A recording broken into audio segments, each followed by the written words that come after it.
Bonjour! Alors, comme vous le savez, depuis le retour des 12 coups de midi, Jean-Luc Reichmann fait venir en visio donc des anciens maîtres ou maîtresses de midi pour faire coucou et surtout pour les inviter à l'anniversaire du 28 juin, je crois.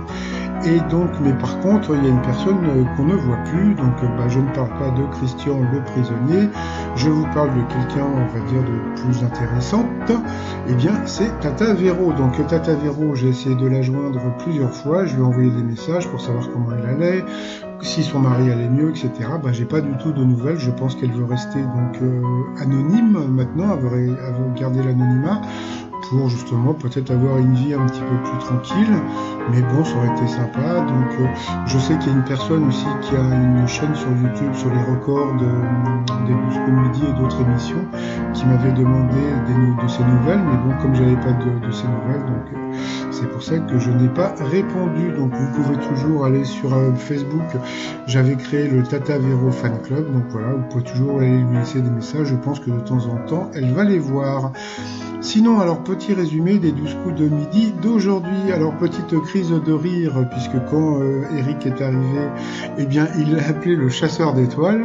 Donc voilà, mais bon, je suis désolé, hein, c'est pas parce qu'il l'a trouvé une fois l'étoile mystérieuse qu'il va la trouver à chaque fois.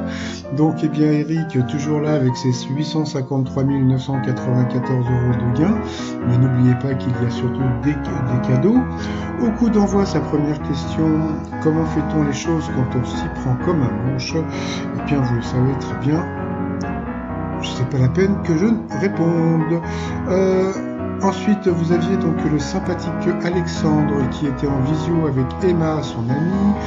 Alors, quel artiste Sigmund Freud, le prince de Galles et le roi des Belges Léopold va-t-il admirer au Moulin Rouge à la fin du 19e siècle? Eh bien, c'était le pétoman Prout. Après, vous aviez Félicitade, je lui ai pas mis, j'ai oublié le E, donc tant pis, qui était venu donc en visio pareil avec son papa et sa tante qui étaient au Portugal, bon dia.